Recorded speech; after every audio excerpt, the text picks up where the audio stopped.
see what's going on here.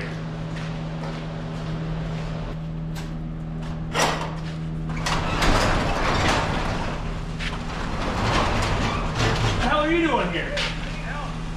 Holy shit. Hey, it's JT. There's nothing going on today. No, I guess not now. What in the hell are you doing? Well, long story, but you know how new cars are like 100 grand? Well, I mean, not my kind of new cars, but you know, okay, all right. If I were to replace this, it would be 100 grand. This is a nice unit, actually. So I'd rather just, dump 1 grand into this. I like it. I like your style. 99 that I don't have into a car I don't want. What does this have to do with me? Well, you got a hoist, and my barn's full of broken tractors, so I need some help. We got a little. There's a lot going on here, so. You know, guys, remember we talked about that hoist thing? This is where, this is perfect example. You just putting tools away, trying to take care of stuff from the last job, and then they just blow on the horn. And I brought money and beer, and my own tools. You can't. I mean, that's pretty enticing. I mean, that is a fair offer. Yeah, I mean, you don't get that every day. I guess let's get her in the air, see what we got now. Since this was unexpected on a Friday night. I mean, it did bring beer though, Yeah. All right, guys, I guess we're gonna get this thing in the air. Now, JT, what are you saying is wrong? We got ball joints or something? Ball joints, CV axles, both boots are ripped on all of them, and they're original. So they've got 280,000 miles on them. We might as well change those out. Not bad. Pitman arm and idler arm, that stuff I can't do at my house in the tractor barn. So that's where I need your assistance. Where the lift comes in handy, we know. Yeah. I mean, I could do it, but there's just no way. No way. We're gonna put it up in the air, and we're gonna at least see what we got to replace. So, I mean, this is budget minded. Remember that. So we're gonna do the bare minimum for this old gem here. Now for 300,000 miles. But I mean, you guys gotta remember, JT is a painter, so I'm sure this thing's been touched up a time or two. I won't BS you.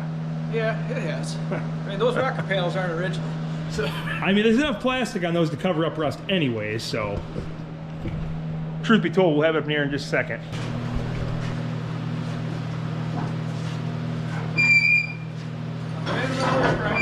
I did bring my own tools. I'll work on one side. You're telling me I get a helper today? Yep. What? I brought cash, parts, tools, and beer. I mean, you don't get that every day, do you? Beer? Usually you gotta buy your own beer. I know. I mean, benefit of the doubt, right, guys? I mean, we're not screwing around here. We got big ones. You brought tall boys? Oh, yeah. Oh, man. This JT's got to come get me.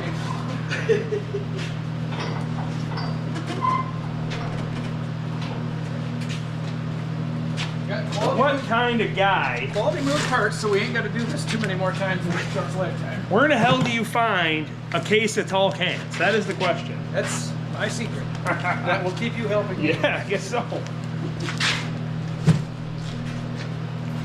I brought my own ball joint press. Nice. It's got impact.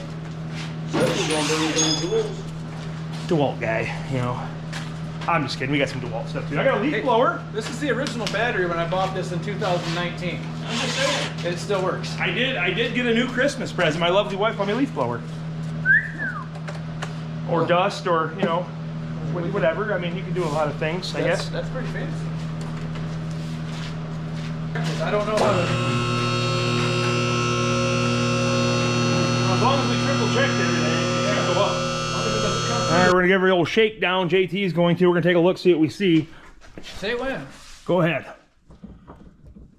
Ooh, that's definitely one of the biggest idler and Pitman arm action there. Let me get under here, guys. Oh yeah. I can see the idler arm moving in the wrong direction from here. Yeah, and the Pitman arm's got some nice movement there. There's an outer still on it? Maybe. Actually, the outer don't look bad on this. No, it's got Moog inners already. Some been replaced. That might be okay. Good. And then the ball joints are definitely original. Yeah, the ball joints are shot. I can move. I know they're in bad shape. So let's take a look at the other side. What do we got over here? We know the axles. Sway bar links too, which we may or may not need, but. Now keep in mind, guys, we're doing a budget, right? This is a high mileage rig, so we're just changing what we need. Yeah, go ahead and wiggle this wheel too, JT. a lot of that is all that, a lot of that's our Pitman arm and idler arm. That's not that Pitman arm is horrible. good. Yeah. All right, we're going to pull these wheels off real quick, and then JT and I are gonna tag team this bad girl. Yeah. Well, the wife will approve of that, but you know, whatever. So we did look at it. We only have one axle that's bad. It's got a torn boot. We're gonna get these zipped off real fast. Show you a little closer at that, and then I guess walk you through how to do the Pitman arm and all that stuff. I do have a pretty slick tool for doing those. I did do a, you guys been a follower for a while, I did do a short on it. Snap-on makes it real slick for doing ball joint or Pitman arms on these type of trucks. Guys, he's been bragging this tool up to me for the last year, so I thought now's the perfect time. Make a believer out of me. Long it already. But yeah, let me show you this tool real quick, guys. So this is a GM Pitman arm popper through Snap-on. You kind of see it's a multi-piece unit. And we'll show you how to assemble that on the truck when we get to that part. So, but kind of give you a rundown on that. And that is a YA6880. Excellent. All right, so I'm gonna attack this side. JT's working on the other. We're gonna go ahead and tag team this rig.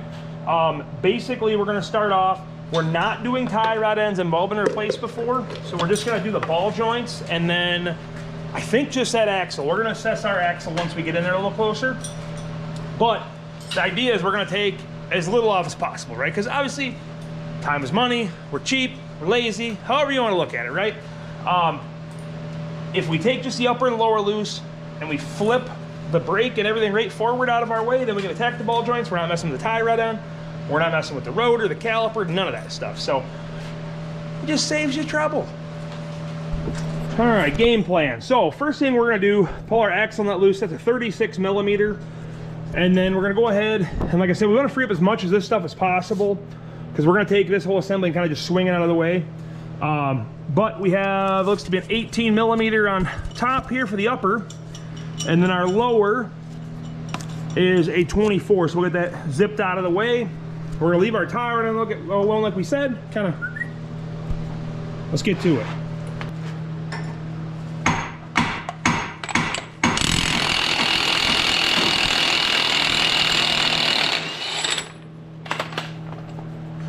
All right, so we're gonna go ahead and pull this 18 off. Get this dude out of our way. Go ahead. Done! What? What do you mean done? I thought we were racing. You already got yours apart? Yeah, I got mine apart. Oh, son of a biscuit. Gotta pull the axle out.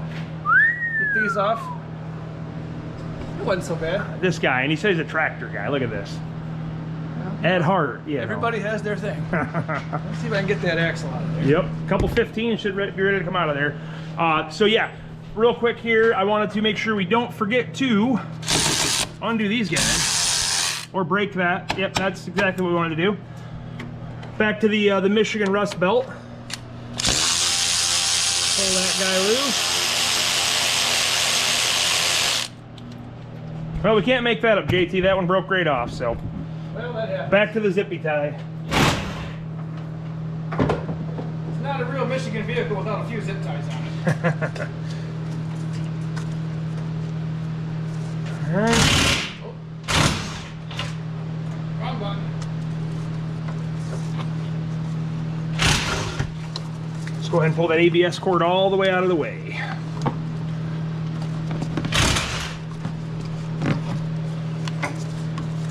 All right, we don't forget our 24 down here on the bottom.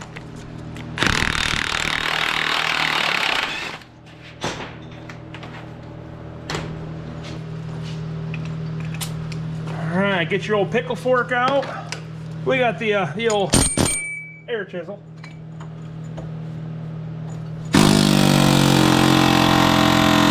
There we go. And we're gonna bang on the bottom of this dude. I always spin that nut on there just for sakes, even though we're replacing it. It probably doesn't matter. There we go, she dropped out like that.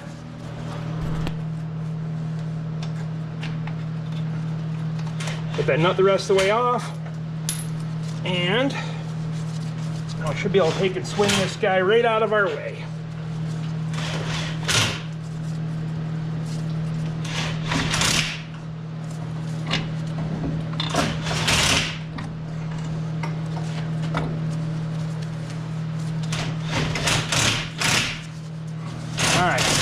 kind of just flip this guy out of your way. I like to take a zip tie and kind of toss her up around there so you can't go nowhere that way, guys. Everybody has their way. This is one of the ways I do it. Works out pretty well. All right, so with that out of our way, so we wanted to make sure our hose wasn't getting pulled on, so you got to pull it loose from up top here. Get a better light in there. Up top, off top of the spindle. And that gave us kind of accessibility to shove it our way. Then we're not messing with the brakes like we said earlier, or the tie rod end for that matter. So JT already got his axle replaced. So on our end here, ours isn't looking too bad, but if you guys needed to, here is, I mean, if you're already to this point, it's pretty straightforward. You got 6 15 millimeters in there to get right to it. But with this out of our way, it gave us accessibility to do our upper and lower and get these knocked out. But you can really see how bad this upper is. And these lowers ain't much better, folks. So let's show you how to get them changed. All right, so if your ball joints are factory like these ones, which I mean for 280,000 miles, she's doing pretty good, for sure. They got, it's kind of hard to see in the camera, but you can, yeah, there you go. You can see there's like a, almost like a stamping. They do that instead of a snap ring in the aftermarket. It's just their way of just peening it down and locking her in. So I like to take a cutoff wheel and cut those off. And you know, sometimes you can just push past them depending, or heat it up or whatever. I'll show you a quick trick that I do. All right, so JT did elect to, we're gonna change both axles. We're already here, it's got 280,000, so probably the right choice. Plus, it's doing me a favor, guys, because it gets us right out of our way. Normally you could just tie this up, but I like to use my 15 swivel socket. Usually make light work of these guys here. Just remember, it's turning the other side as well. This is all-wheel drive, and it's a Denali. So your four-wheel drive truck wouldn't, of course, because it's selectable, but in our instance, Denali's Escalades are all-wheel drive. All right, one left. All right, so there's that guy out of our way.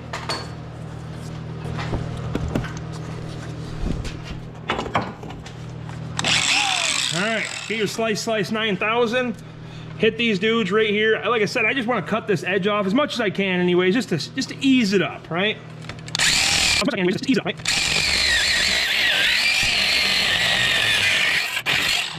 All right, so you can either use a ball joint press or you can beat it out with a hammer. So your choice.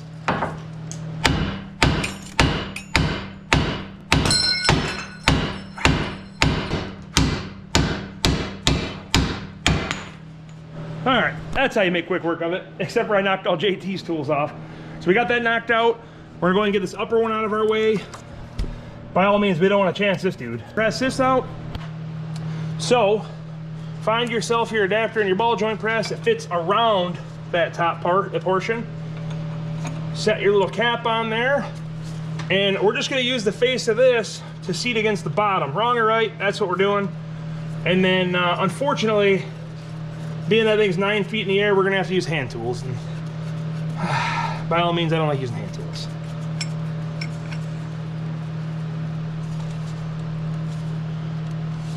And then when we go to tighten this screw up, if you haven't used a ball joint press before, it's just gonna pop her right out. And honestly, if it's something you don't have, I think what most auto parts stores probably rent these, JT, huh? Yes, they do. So pretty straightforward, and honestly, not bad. I think Harbor Freight, maybe $100. You know. All right, get yourself a 7/8 or a 22. Let's get our light out of the way. Hopefully you guys can see that a lot better. And of course, we got the car 9 miles in the air because JT's doing his lower and I'm doing my upper.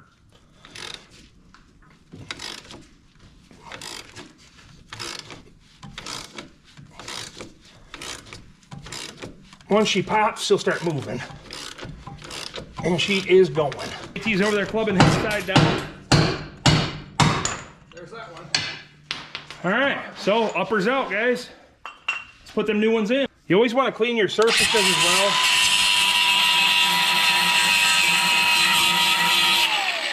Just kind of touch that up. If there any rust or anything like that, and also the bottom side. Same with the upper as well. Just go ahead and polish both sides of that with like a flap disc, or, well, we used a cutoff wheel. That's not the right tool, but, you know, a flap disc or something like that. And then at least that way, when you go to seat it, it seats all the way, and then the snap ring goes in and all that good stuff. Just remember, guys, there's always time for lube. There's always time for lubricant. So you almost need 9 people to use one of these tools, I swear. If somebody had a magnetic one, I mean, that would be tits. So basically, same process. We push that one out, we push this one in with a big C-clamp. But keep in mind, the aftermarkets will have a retention snap ring. Does it really hold it in? I don't know. I kind of beg to differ, because the splines and pressing it in, it's probably just more of a, I don't know, liability or something. So we'll go ahead and get this dude there, and we'll put this disc on top. That'll give us a nice pressing shoulder.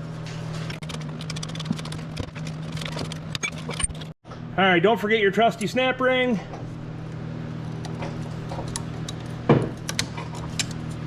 All right, same routine, guys. Go ahead and find your attachments, and then you're gonna go ahead and pop this unit in there, press her in.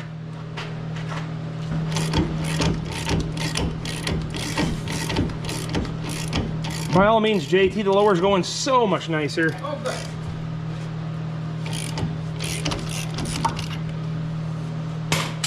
And there you have it, folks.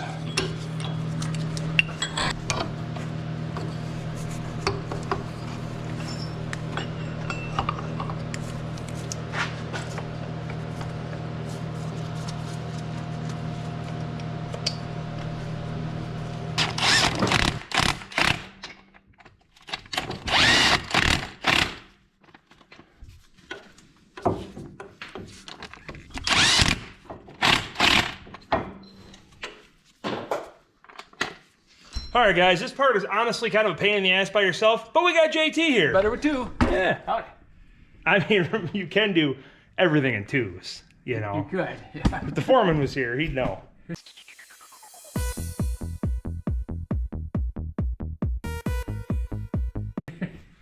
All right, so we're gonna go ahead and manhandle this piece here. Ready? Yep, go ahead.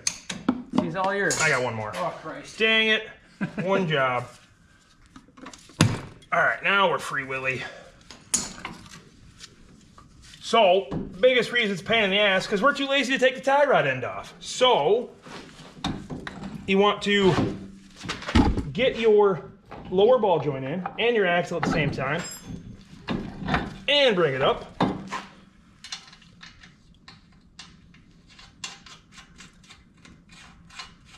We're there. Let me get one There for we the go. axle. So, at that point, it's kind of the toughest part, guys, I'm not gonna lie. You could pull the tie rod end off, set this whole piece out of the way. It's just to save time, and like I said, we had JT here to help. It's his, so he should be, you know. I did bring my own tools. He did definitely bring his own tools. Timu or not, guys, we won't make fun of him.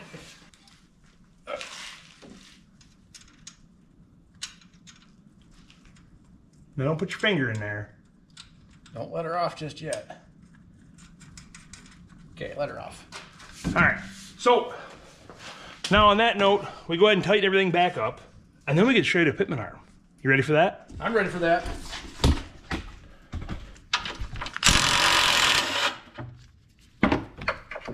Get these out of our way.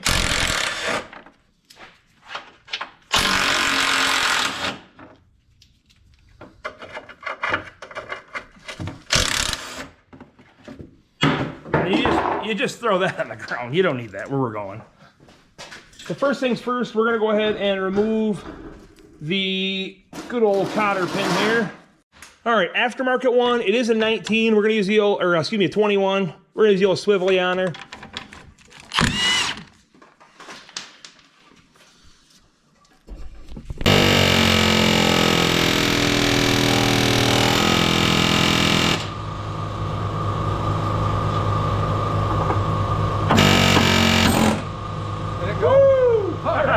Your trusty big crescent wrench out, and then we need to get this dude loose.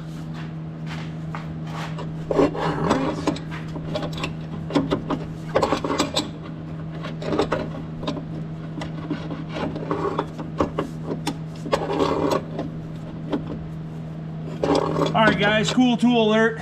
So this thing is a puzzle for sure. So I got JT as my my holder dude. There's a lot going on here.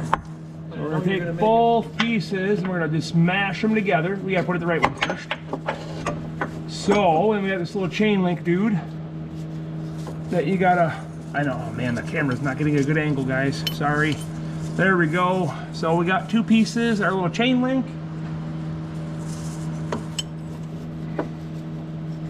Go ahead and shove that piece through. And then what we'll do is we have the infamous, whatever the hell you want to call this part of it. The snugger upper. The snugger upper. Because they had a Pitman arm puller, it's a popper according to the package. Yeah.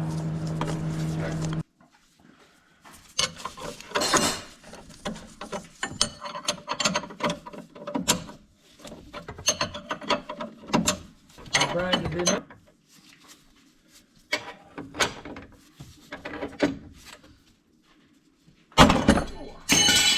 Yay! That's how you get it apart, guys, just like that. Thanks, Mac, in the head. No, it was close. Look at that. I'm worried about that. We got her. Excellent. Well, that was an adventure, but she popped off. So we're gonna go ahead and repeat the process, put her back on, and then the idler arm, I'm gonna show you that real fast. And I think, JT, I think this thing's gonna be steering, bud. What do you think? I think so. It's gonna be mint. Now, keep in mind, technically we didn't play with anything adjustable, right? The only thing is your steering wheel could be, just because how they punched the taper into the Pitman arm, if that's off a tooth or so, it could be a crooked steering wheel, but I mean, it'll still drive straight, just your steering wheel will be not, so. I mean. It'll be fine. Yeah. One way or another. Worst case scenario, if I have to change the inner and outer, that's the only thing that's left on here. Yes. I can just take it up for an alignment. There we go. Which I can change these on my garage floor a little easier than I can do the rest of the stuff that we're doing today. So. So that tool made light work of it. It did take some extra effort, but she did pop, and that's what we were going for. So we're gonna go ahead this dude put back on. So just remember, guys, so we had it straight, but of course all the extra effort we had to put into it, it did turn all the way to the locked position. So make sure you account for that if it turned on you.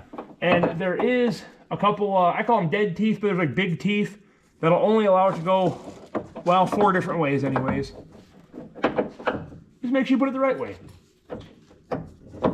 All right, we'll go ahead and lift this whole assembly up. Just got to make sure your idler arm and Pitman arm are semi-positioned the same.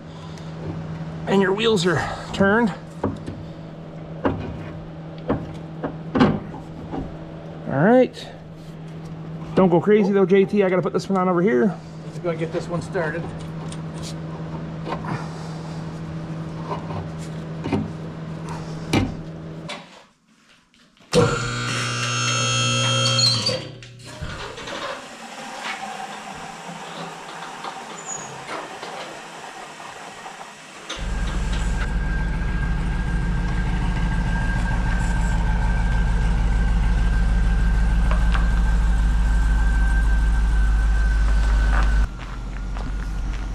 Well, JT, how'd she steer? It's already better. Steering wheel straight. That's a win. So, I mean, it's like a whole new truck. I think Mama's gonna be really happy with this. See, guys, you can do it yourself. It's not that big of a deal. It ain't that bad. No, It's better if you have a hoist. You know, not laying on your back. I mean, Yeah, my old back is just not Right. set up for that stuff anymore. not as limber. No. So, on that note, guys, if you ever need to install ball joints or Pitman arm or idler arm or any of that fancy stuff on one of these things, and you got yourself a hoist. and a 2004 Denali or GM truck, they're all kind of the same. They're all exactly the same. Yeah. This thing's good for another, I don't know. I would say it's good for another 100,000. Will it hit 400 grand? I don't know. I mean, it is an LS, guys. You know how we are. We do respect a good LS motor, and it is an LQ4 in this bad boy, so yeah, it could hit 400. I could see. And now this got that goofy 4L65E transmission. Oh yeah, too. So once it goes, I'm done. I'm not trying to replace that thing. But. And all-wheel drive transfer case. I mean, so that you win, you lose. I mean, you got something good, anyways. You got the motor will be alive for 3 or 4 more trucks. I mean, we do need a motor in that. So, I mean, he might have a spare for us, you know, or maybe one for that. You know, we do have projects laying around. We're starting to look like JT's farm. Yeah. With trucks, you know, instead of tractors. trucks piled up like cordwood, and LTDs broke down in the garage, you know. Well, so if it's still broken another year and you need an aluminum 6-liter. I'm hoping so. I'm hoping by the time you guys see this that is already running and you won't have to see that. So we're working on that. Trust me. So on that note, guys, we appreciate you for tuning in for this one. A little different, a little unexpected too. I really wasn't expecting this guy to show up and need ball joints and tie rod ends and a whole front end. Well, now you can drink all my beer. He did bring Oh, geez, here, give me some. a whole bunch of beer. So on that note, guys, we'll see you on the next one. Adios, everybody.